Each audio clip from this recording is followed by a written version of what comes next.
have the country. What's the greatest killer in this country? Does anybody know? What is the greatest killer in this country? Not cigarettes, loneliness. Correct.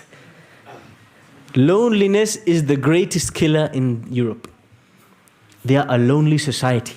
Why? Because they don't have jama'ah insurance, social insurance. They don't support each other. One of the incidents that happened that really broke my heart. About 2 months ago, I was standing in a pharmacy in a line. And on the side, there's a bunch of chairs. An old lady, she must have been above 80 years old, sitting on a chair. All of a sudden, she started shaking and she fell on the floor. As she was about to fall, 2 people jumped to catch her. Me and another Muslim man. We jumped to catch her, so she doesn't break any bones, fall and hurt herself. There was 12 people in the line. Not a single one of them blinked an eye. The other brother who was with me, he had some experience, so he was counting how long does the seizure last.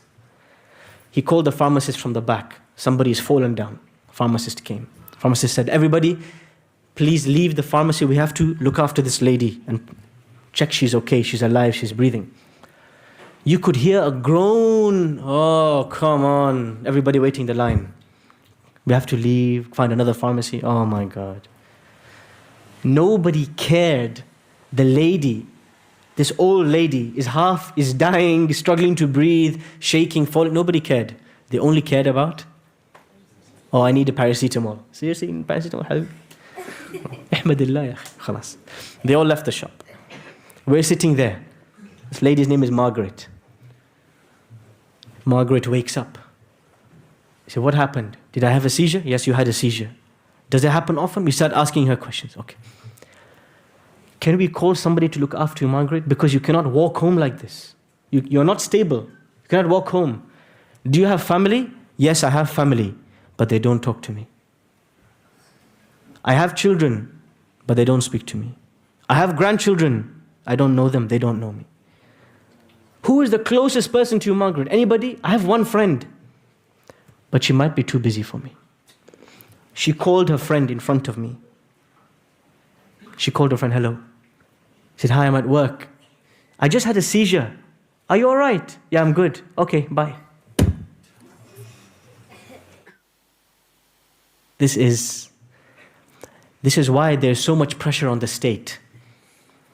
You need help from the state. The state has to pay for a carer.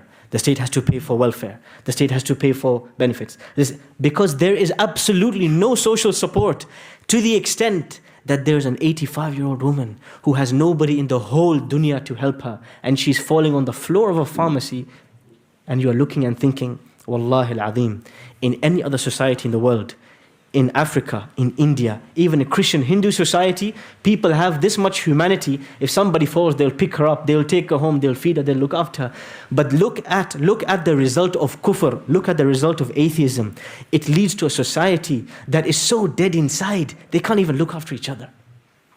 They can't even look after mother and father. This is really the death of society.